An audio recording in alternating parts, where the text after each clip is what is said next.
I could literally talk to Dave Mabry for hours and hours and hours, and I did. So I broke this podcast up into 3 segments of about 20 to 30 minutes each. In this episode, we talk about coaches with arrogance.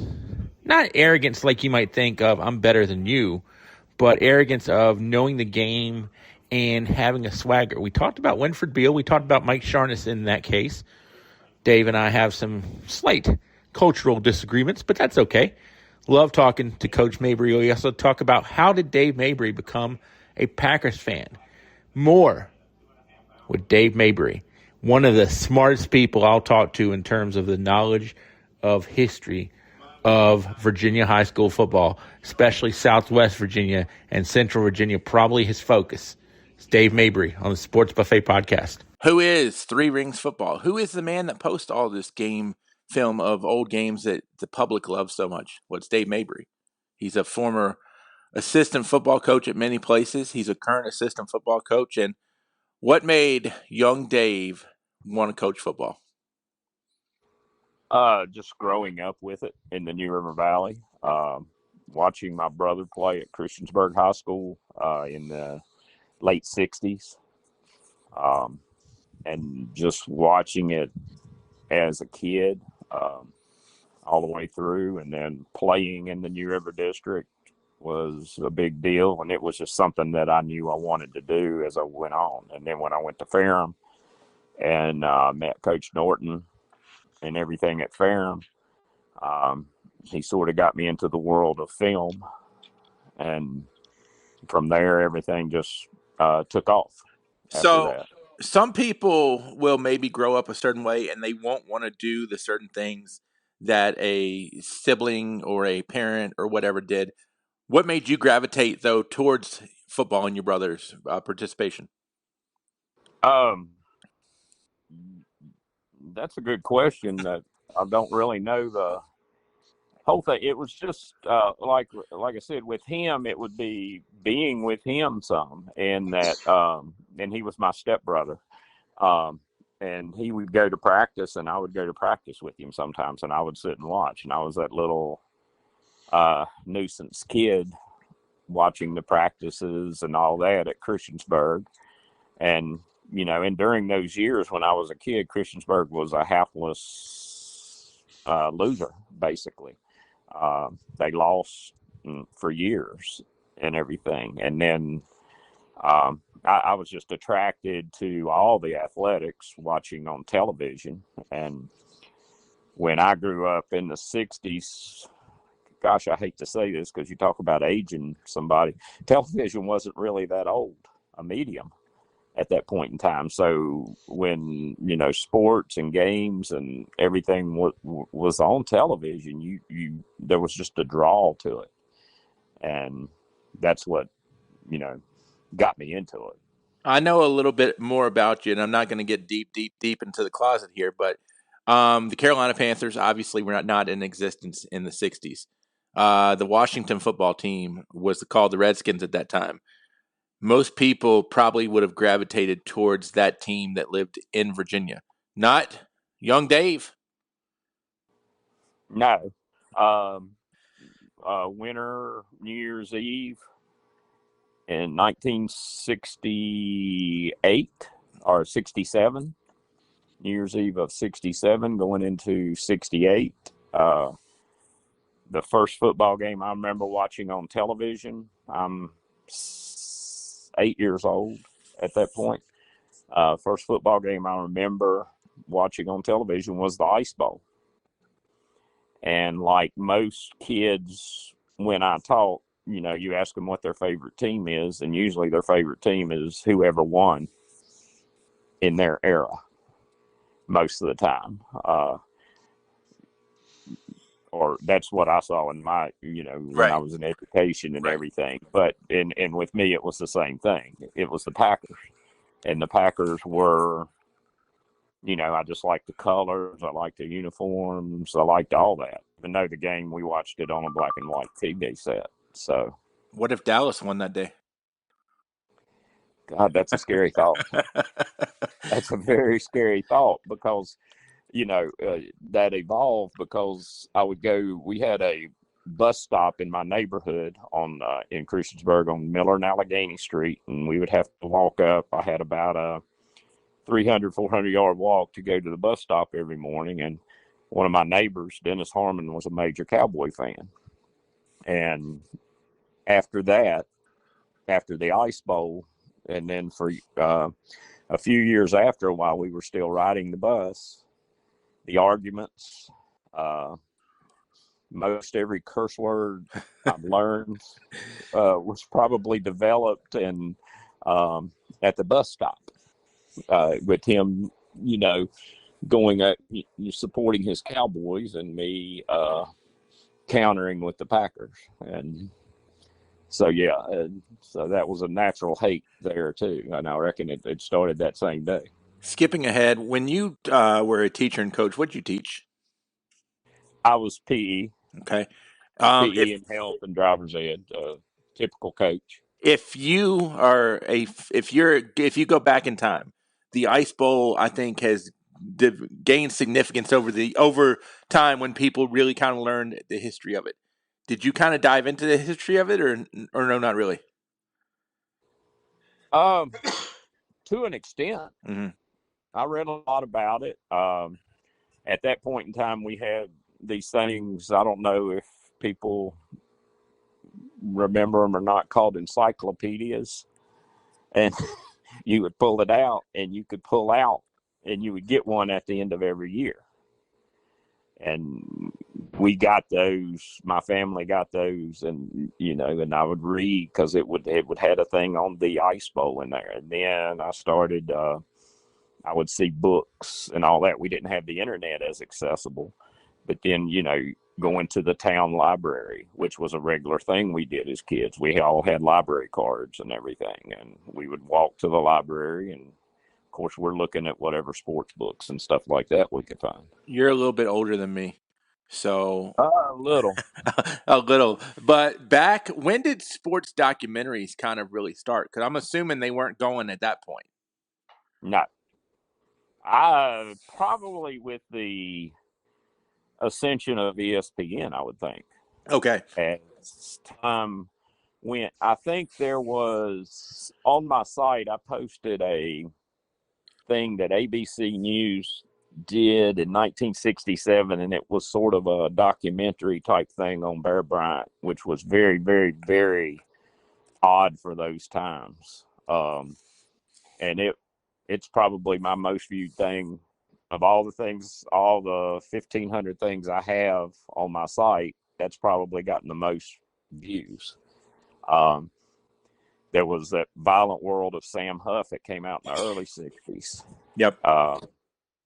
And other than that, I mean, when they came out, they were like special things. And then as ESPN became more as much about entertainment, and they started doing more things with that, then I think they started coming out with more of the documentaries. And NFL films, the same thing. And NFL they weren't films, booming then. They weren't booming in the 60s. no. Yeah. Go ahead. No. Interrupt. But yeah, NFL films would come out, and they would do some documentaries too, and they were probably doing it before ESPN. So now that I think about it, probably NFL films.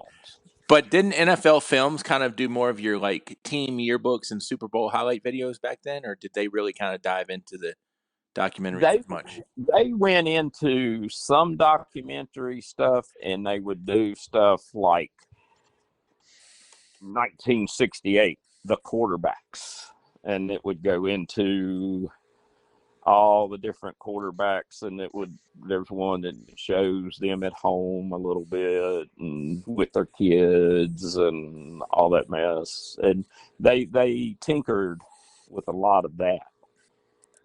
I think Sable was just trying to figure out how far he could take the medium.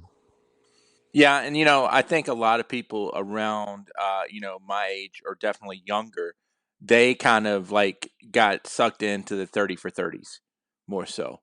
And Oh, yeah. I don't think people now I do because I'm a geek historian nut of sports. I don't think people really appreciate what NFL films was and is that are my age or below. I don't think so. Oh, they don't. And the thing too, for me especially, and I'm sure you to an extent, but that age gap, we would, when we were kids in the off season of football, NFL Films would put out a weekly show, Mm-hmm.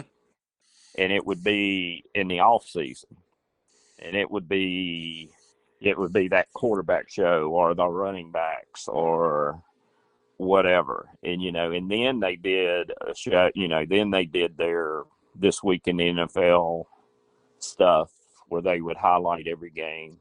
That's Monday Night Football. That's one of the biggest things with Monday Night Football for us was halftime highlights with Yep. Howard Cosell. Yep. And you can find those on YouTube where he would just go over because you didn't see highlights. There's no Sports Center. Right, Then. exactly. And, and I can remember when Sports Center started, and we thought it was the greatest thing in the world. What we didn't realize for us older people is that it, for lack of better things, sort of watered us down. Mm-hmm. In that you see that play that when you were younger, you were amazed and your jaw would drop. And now you see that play a million times on a Sports Center highlight run 50 times during the day. And that's all they show now. And that's why kids today, I think, have a harder time watching games. Kids don't watch games anymore. They watch reels. They watch highlights, exactly. And everything is short. And I think that a lot of that started, and everybody's going to blame everything on the phone and all that because that's convenient. But I think a lot of that started with the highlight culture. Yeah. Because it was just oversaturated. We were limited in what we got, which is why we enjoyed it more, I think. Yeah, the thing I remember is people used to subscribe to Sports Illustrated at a later age, probably in the 80s, 90s, to get that free video. And it was Greatest Sports Follies. And people had I think, fascination with bloopers at that point. And, that Sports Illustrated free gift, I think, hooked a lot of people. I remember subscribing as a younger kid, and I got like a phone shaped like a football. Right. You know what I'm saying? So I think that, and then even for me, because I'm probably, my Sports Center years were like teenage years. The George Michael Sports Machine, which was on Sunday night, like on DBJ or SLS locally here in Roanoke, Lynchburg. That kind of started. I'm not as Howard Cosell halftime highlights, because by the time I was Monday Night Football, it was Frank, Allen, Dan, not Howard, Don, and Frank. So and the other thing with me, you talk about Sports Illustrated. I subscribed, and I used my. I paid part of it. My dad paid the other part of it. I would use my lawnmower money, and I subscribed to Sports Illustrated in 1968. And that was a big deal. I mean, Sports Illustrated was a big deal back then because it was more than 20 pages. As a little kid, I would Fridays. Sports Illustrated would come in the mail on Friday. If you go to school on Friday, you got your weekly reader. It was the last day of the school week, so you had the weekend. Weekly reader, Sports Illustrated. We didn't, in my family, there was no junk food during the week or anything, and then on weekends it was just a crazed junk food bonanza. So I'd get off the school bus. I was just tickled to death when I got off the school bus on Friday afternoon, And then in the fall, possibly going, walking to a Christiansburg High School game. Yeah, you were a big man on town, too, if you had that Sports Illustrated with you. Oh, yeah. Oh, yeah. Who is the best quarterback to come from Alabama? Well, I'm going to say Bart Starr. You knew where I was getting at, didn't you? Yeah, I'm going to say Bart Starr, but probably statistically, it's probably not a fact. But my favorite would be Bart Starr. Statistically, I couldn't tell you. If you had to take somebody from back in the day, obviously you're taking Bart Starr. Who would have given Bart a run for his money that came from Alabama? I got a name in my head. And Ken Stabler Yep, that would be my name. would be, and then Namath. And Well, here's my thing about Namath, and you correct me because I know I'm probably wrong on this. If the Cowboys win that game over the Packers, is young Dave a Cowboys fan? We don't know. If Joe Namath never makes the guarantee before Super Bowl III, is he Joe Namath? You know, where is his lore at that point? I don't know. You tell me. I don't think the guarantee was as big a deal as it's made out. Because back then, if you lived it, the magic to me was you had two different football worlds. You had the AFL and NFL. They did not play each other in the regular season. The AFL was looked upon as a lesser league. Um, I would watch on Sundays. I would watch an NFL game at 1 usually, and then at 4, I was watching the Raiders and Chiefs or somebody like that. And the football was different; it was more wide open. And and it was more to me. It was more about, and plus that Colts team was at going into that Super Bowl was looked at it as one of the greatest teams to ever play. Right. And just the fact that the AFL team came in and won, and not only won, but basically shut them down defensively. And all that was, I think, the shock, and the fact that Namath, and then the guarantee and all that went along with it, because you had Earl Morrall and Johnny Unitas as the quarterbacks of Baltimore, and they were the crew cut old school guys, and Johnny Unitas was the walking legend. Yeah, and by the time they brought Johnny U into that Super Bowl, I don't want to say it was over, but it was. I want to say at least a 2-score game at that point. Right. Yeah. Yeah. But Yeah. Earl Morrall wasn't bad, by the way. No. Earl Morrall was he was a starter in Detroit. And if you look at his career, you know, he was on he was a key factor in two of the best teams ever in the NFL, But he's with the not Johnny Colts, Unitas. and with the Miami Dolphins. Right. But he's not Johnny U. Well, no. But who was at I that point? mean, nobody was Johnny Right. Unitas. The only one that was compared to him was Bart Starr, and Bart Starr didn't have those kind of numbers because the Packers were a different type of team, and Johnny Unitas was more, and the Colts were more forward thinking, which, I've got a good high school story with the Colts from that time. I was talking with Frank Beamer about a year ago. We were sitting and talking, and I was telling him about some of the old film that I'd recovered and everything, and he was telling me about his coach. He played at Hillsville High School, which is Carroll County High School, and he was telling me about his coach, Tommy Thompson, who was fairly legendary. They didn't win any district titles or anything, but Tommy Thompson was really known for his passing game. And Beamer was telling me when he was quarterbacking, and he was a quarterback at Carroll or at Hillsville in 63, 64, 62, 63, 64, in that range. He said that Tommy Thompson, his coach, would always go to Baltimore in the summer and sit down with Don Shula and John Unitas and a couple of other coaches, and they would talk passing game. And Frank Beamer said, and this, he was telling me, and he said the Colts got as much from Tommy Thompson as Tommy got from the Colts, as far as that went. Was Shula an offensive or a defensive guy? Shula was a defensive back. Okay. when he played. I'm pretty sure, and I could be wrong on that. And when he coached, he had done a little bit of everything. He had been an assistant as a defensive guy, Right. and everything. But in the end, it wasn't really broken down as coordinators per se. And that at that point, you had defensive people, you had some figurehead coaches.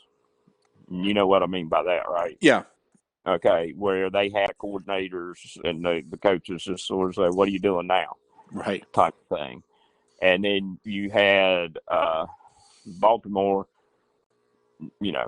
Johnny Unitas is calling the plays. He's looking at the defenses and he's running the offense. Maybe one of the best quarterbacks that Shula had, Johnny U. And he had some other good ones too. He had Dan Marino. Yeah. Dave Mabry here talking to me. Now, we talked about the offensive, defensive. I remember watching a documentary or an old NFL film. I forget what it was, but I think it was talking about the greatest game ever played, maybe. And it was talking about Landry ran the offense while Lombardi ran the defense or something like that. So that's a pretty scary twosome right there. Yeah. Lombardi, at Green Bay, it was his offense. Right. And it was that power, he was running power sweep. Well, maybe and, flip it. I might have screwed up on that. Yeah. But the thing is, if you look, they both delved in both sides of the ball. Right. You look at a lot of the defensive innovations that Tom Landry did, and offensive with the Cowboys. Tom Landry was putting in the motions. They were running all these different motions, and they had like 4 or 5 different types of screens. And this is in the late 60s, early 70s. And that was from Landry. In Lombardi offensively, he was a power football guy. He was, they were going to run the football. When we talk about Tommy Thompson, who are some other coaches that were just legendary in the Southwest Virginia area that may not have won as much? Oh, good question. I know there's a lot, so we're not going to name everybody, but just a few that stand out to you. Good question. Probably, I think the one that comes on the top of my head that didn't win as much, it depends on what we're talking about winning. Winford Beale, legendary, number of wins, longevity. Was fortunate enough to have 3 regional champions and lost in 3 state finals. Didn't get that elusive